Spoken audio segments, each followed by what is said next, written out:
Bismillah ar-Rahman ar-Rahim.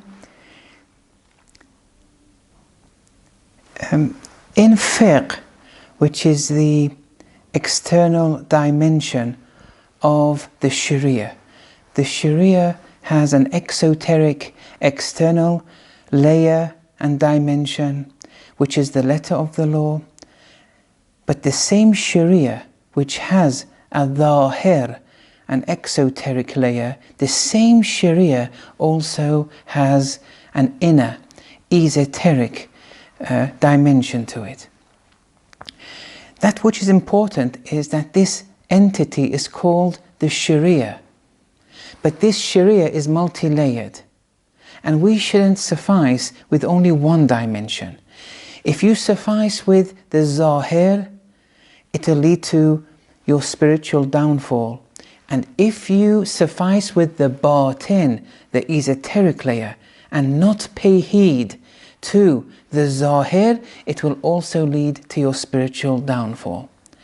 In this new series of lectures, inshallah, what we want to do is we first go through certain fatwas of the maraji, the religious authorities, and then we go through the zahir of these fatwas, and then the same fatwa we enter into the batini layers of those fatwas, of those external dimensions. Okay. Now I'll read the Arabic. It's from a standard book in fiqh. I'll read the Arabic, translate it, so we understand what the external layer is describing. And after that, we go into the batini meanings of that zahir. So zahir means the exoteric, the letter of the law. The batin is the spirit of the law. They're both important. Usually the treatises of the religious authorities, we only have the letter of the law. That which is not being paid heed to is that we also need treatises of the spirit of the law. But where do we get that spirit of the law? It's from the Shariah. It's the same as the zahir, the exoteric dimension of the Shariah. Okay.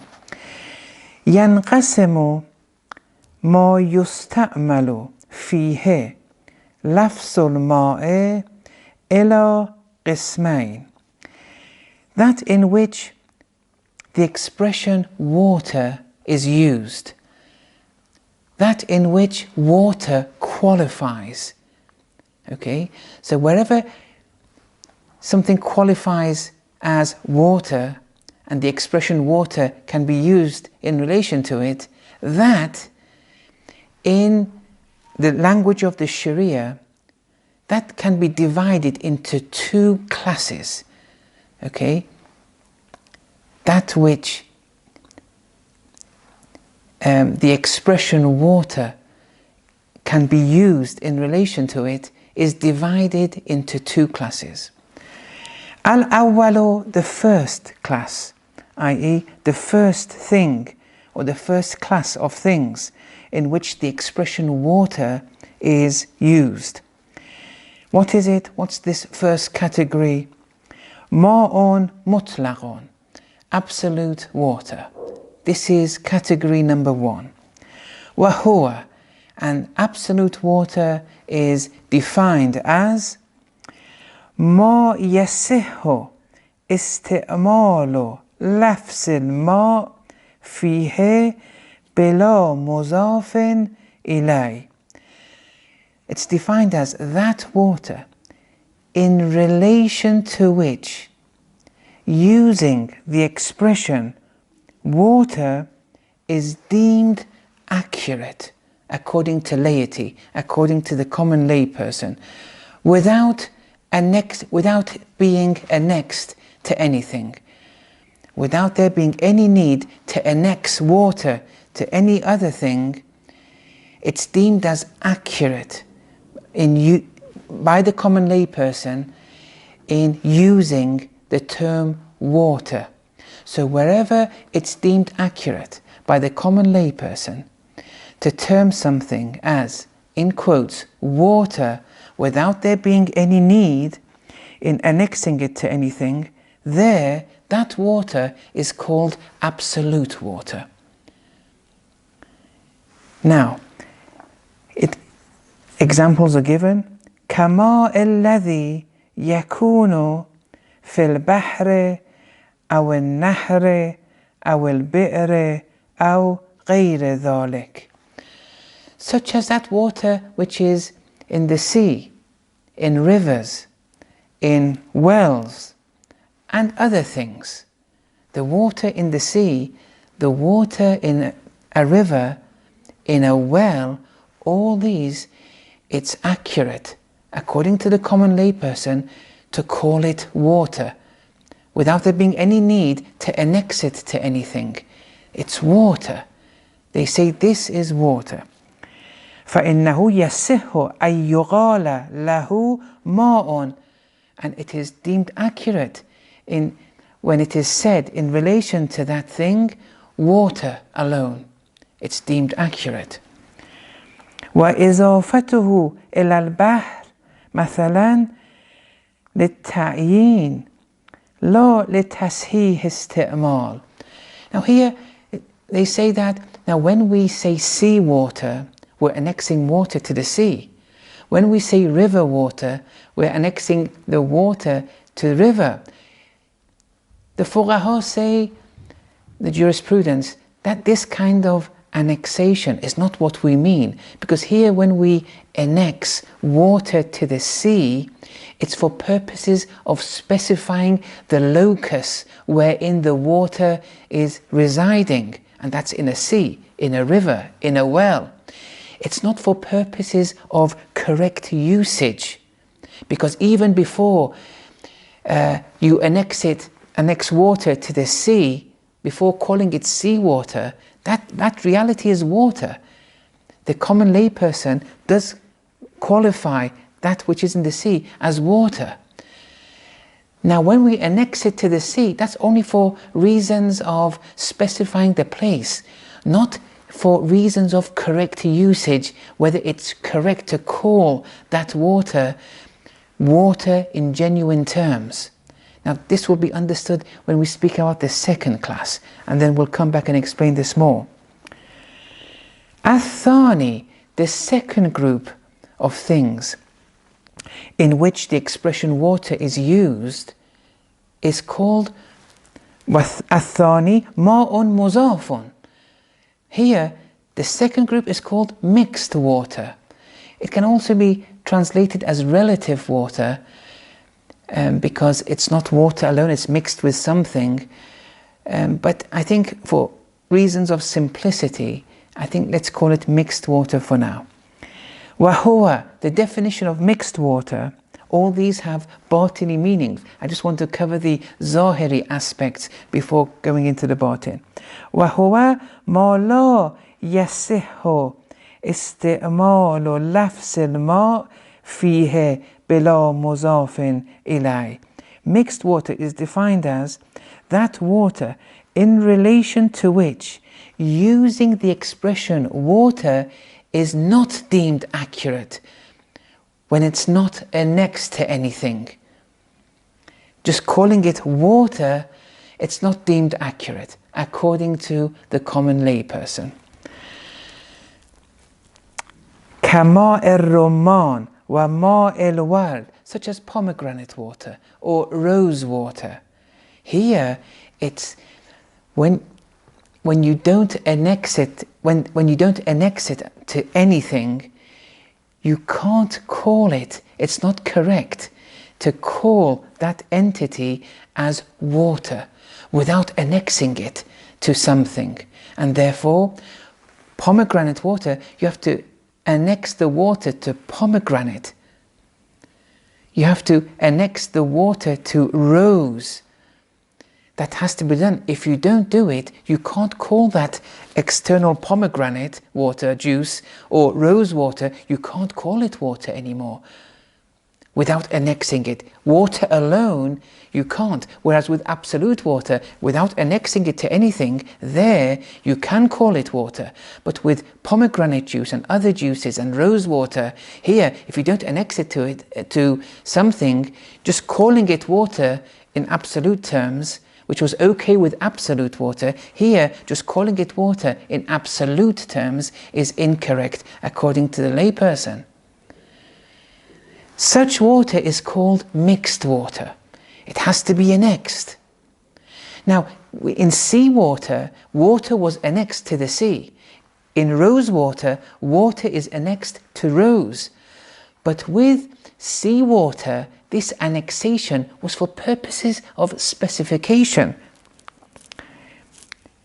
للتعيين. It was for purposes of specification, to specify the place, the locus of where the water is located. Otherwise it's water, and you can use it on its own without annexing it, and it qualifies as water according to laity. But here, when you annex water to rose, when you call it rose water, that's not for purposes of specifying the location. Here, the actual entity is being specified. It's for purposes of correct usage. And here, it is not correct to call this absolute water, this rose water. It's mixed water. كماء الرمان وماء الورد, such as pomegranate juice and rose water and all other juices. فإنه لا يقال له ماء إلا مجازا. In such cases, it's not accurate to deem and call that entity as water, the rose water. It's not accurate to call it water, save as a figure of speech. There it's okay. We said that in which the expression water is used is divided into two. One is absolute, one is mixed water. But mixed water, you can't say it's called water, save as a figure of speech, whereas absolute water is water in genuine terms. وَلِذَا يَسِحُ سَلْبُ الْمَاءِ أَنْ, and therefore negating such cases as water with the predicate is not water is correct. What does that mean? With the rose water, negating it as water by saying rose water is not water. In this sentence, rose water is not water. Rose water is the subject, the predicate is not water. That you can negate. Mixed water, you can negate it with such a predicate. Whereas with absolute water, you could not negate it with this predicate because it was water in genuine terms. But when you use water for all kinds of juices, as a figure of speech, they can be negated as water, where the predicate is not water. Okay, so sorry for going into detail too much. We may change the approach of how to explain the Zahir and the Batin as we go on and as I receive your feedback. Okay, so what is the Batini meaning for this first passage that we have read? As I say, we have many pages to go through. With every ruling, we want to first make sure we understand the Zahiri aspect before delving into the Batini. But both aspects are important. When you go through the esoteric sayings and reports of the Ahlul Bayt, the successors of the Holy Messenger, there, when they give a commentary on certain verses of the Holy Quran, where the term ma', water, is used in the Quran, and sometimes other terms such as food, ta'am, is used here, and other terms too, but ma', water, and ta'am, food, and other terms, they exist in the Holy Quran. When commentaries to those verses are given by the successors of the Holy Messenger, we see that when they define what water is, in addition to the external meaning of water, which is H2O, they also go through the esoteric meaning of what water is in metaphysical terms, in esoteric terms. And in one verse of the Holy Quran, وَأَلَّوْ اسْتَقَامُوا عَلَى الطَّرِيقَةِ, if they had stayed steadfast on the path, on the tariqah, لَأَسْقَيْنَاهُمْ, we would most definitively have satiated them with مَاءً غَدَقًا, with abundant water. And then in the commentary, the esoteric commentaries of the Holy Quran, they say this water is referring to knowledge. Look, so water is knowledge. And we have many such examples. But this we get from the Holy Quran. This we get from the traditions of the Holy Messenger, the traditions of the successors to the Holy Messenger. That water is knowledge. Okay, now, this is an important principle, but from this important principle, it can be branched out. But the principle is that water, esoterically, is knowledge.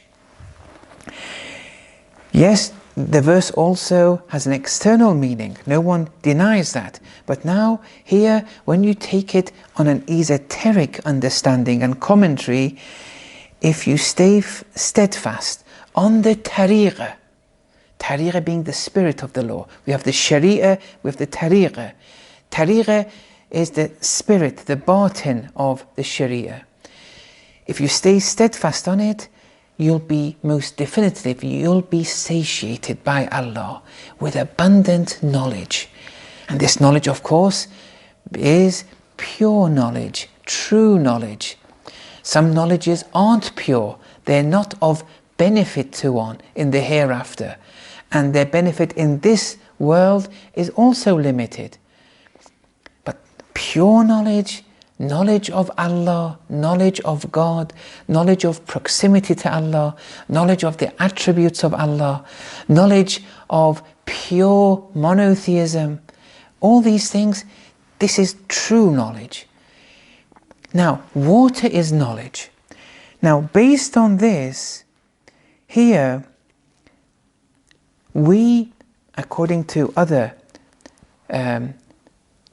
mystical principles, mystics believe that we are our knowledge, we are our beliefs, we are our intentions, we are our actions, and our actions, our intentions, our knowledge, our beliefs, all this will be manifested in the hereafter.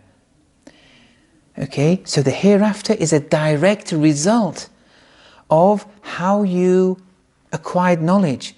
What kind of knowledge? What kind of beliefs? What kind of intentions? What kind of actions? Water is knowledge. You are your knowledge. So naturally, we are seeking pure knowledge. We are seeking pure water. We went through the fatwa in its external meaning. But now, when it's describing what is true water, what is true knowledge, there's a classification of water, a classification of knowledge. In Zahiri terms, it said mutlaq, absolute, and mudhaaf, mixed. In esoteric terms, mutlaq water is absolute knowledge, pure beliefs, pure actions, pure intentions. Mixed water though, mixed knowledge is where your beliefs are mixed with falsehood. Your actions are mixed with falsehood. Your intentions aren't pure. They're mixed with falsehood. They're not pure. In relation to that purity, that pure knowledge, they're relative. Mudhaaf water, relative water. It's relative knowledge. What makes it relative and not mutlaq and not absolute is it's contaminated to some degree. It's mixed with something. In the same way that a water is mixed with pomegranate to make it pomegranate juice, or with rose petals to make it rose water, it loses its absolute nature. Pure knowledge can also be compromised, can also be mixed. And so we have two kinds of knowledge. This is how the Zahiri fatwas have to be explained. If we only teach our youth, if we only teach our children, only the external facade without explaining to them what is the spirit of these fatwas, they will lose out, because they're sufficing with the external dimension alone. So in this first fatwa, this is trying to be described, that the batini meaning is this: water is two types, knowledge is two types. Absolute pure knowledge and knowledge which is mixed knowledge. And if you call mixed knowledge true knowledge, if you call it knowledge, it's only you're doing it as a figure of speech. Otherwise, it's not knowledge in true terms, in genuine terms, only as a figure of speech. That which is true is absolute, pure knowledge. Think about it. Wa sallallahu ala Muhammad.